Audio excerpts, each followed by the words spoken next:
once the telematic stage is set, the unique affordances of the medium become approachable and available to the composer. Up to this point, we have implicitly considered the notion of presence based on the model of face-to-face interaction. However, the telematic space allows a new standard to be used in the measure of presence. Through the employ of surround sound speakers, larger-than-life displays, contact microphones, and HD video, it is possible to explore notions of hyperpresence and hyper-awareness. These are effectively extensions of presence beyond face-to-face practicalities, achieving superhuman, if you will, levels of projection into remote places. Eventually, real-time biometric data from remote performers driving musical sonifications would begin to explore Ascott's aim of convolving human, cybernetic, and artificial intelligences.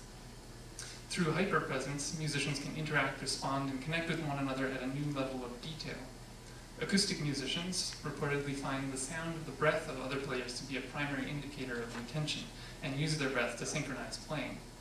As an example, a hyperpresent setup can amplify the breath, allowing fine variations in the motion to be heard consciously. Musicians are typically much more willing to tolerate the close proximity of microphones and cameras where another person standing as close would be intrusive. The result is a more intimate projection into the remote location than is typically available in co-present settings.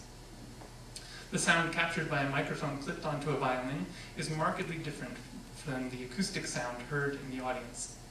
And yet, this is the only access a telematic audience has to a remote violinist, hearing the sound as if their ears were 4 inches away from the instrument. The same is true of the video depicting a musician from a vantage of only a few feet away, while the typical concert audience sits many yards from the acoustic performer. Thus, a sensation of closeness, used so effectively in cinema, is possible here in live performance, in stark contrast to the actual large distances of the distributed performance. Multiplicity is the final component of hyperpresence we will consider here. Relaying a single audio and video stream to a remote location is the norm in a telematic performance that we've seen so far, as this typically encourages the sense of interactivity and sound-to-source identification. However, through the use of multiple cameras, it is possible to project a performer as seen from many angles and distances, and in many sizes and positions at the receiving end. The result is a real-time representation of a performer in a way that is not possible in a physical acoustic performance. The audience sees the remote musician in a multiplicity of images, showing a 360-degree view, revealing every gesture in several dimensions. It is impossible to overemphasize the impact of latency on telematic performance, especially in historical examples that focus on the replication of co-present performance practice, where the ramifications are extensive. At the same time, it is one of the most uniquely promising aspects of the medium. As already noted, it results in the creation of a unique piece at every physical location that is connected to the network, affirming the individuality of the experience.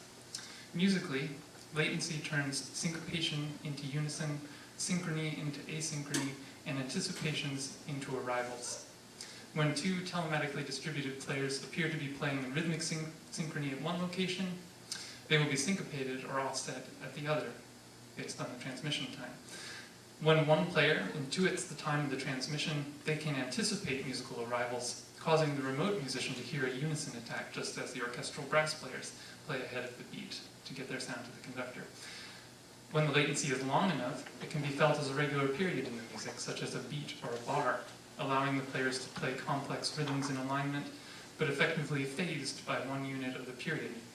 This can lead to very satisfying canonic musical passages where the tempo is enforced by the distance of the connection. Finally, and perhaps most significantly, telematic music performance allows the creation of ensembles of musicians that are otherwise denied due to cultural or logistical difficulties. Bridging physical distances enables musical interactions between individuals that would otherwise have to invest significant resources to travel and meet in person. This is, however, at the moment, not a matter of convenience, as often telematic setups are anything but a matter of possibility. In the mid-1980s, the pop icon Paul Simon undertook the transformative musical endeavor to bring the music of Black South Africa to the radios of Western listeners with his album Graceland. However, the actual production process involved recording the African musicians separately, bringing the tracks to a studio, and overdubbing Western musicians. While there is an undeniable meeting of musical aesthetics, the meeting of musicians was fleeting at best. Telematic connections promise that similar multicultural bridges can be much stronger today, affording musicians time to interact and co-create, recording in real time, joining studios and stages around the world. Eventually, it seeks to level the playing field of musical collaboration, discarding the currently elite requirement of access to global transportation.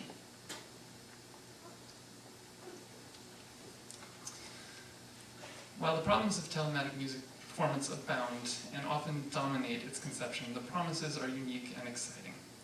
Setting up and operating a telematic network connection requires training and access to the technology, and even with a connection, problems due to delays and latencies may seem insurmountable, and the issues surrounding actual performance events are many. Yet once these are engaged and dealt with, the affordances speak strongly to the concerns of today. Technological mediation becomes more and more a part of our lives as we begin to move more and more of our experiences out of physical places and into digitally facilitated spaces. Uniting unique creative performers in concert, presenting a multiplicity of musical creations uniquely at each venue, speaks directly to our modern Western ideals of individuality in a global community.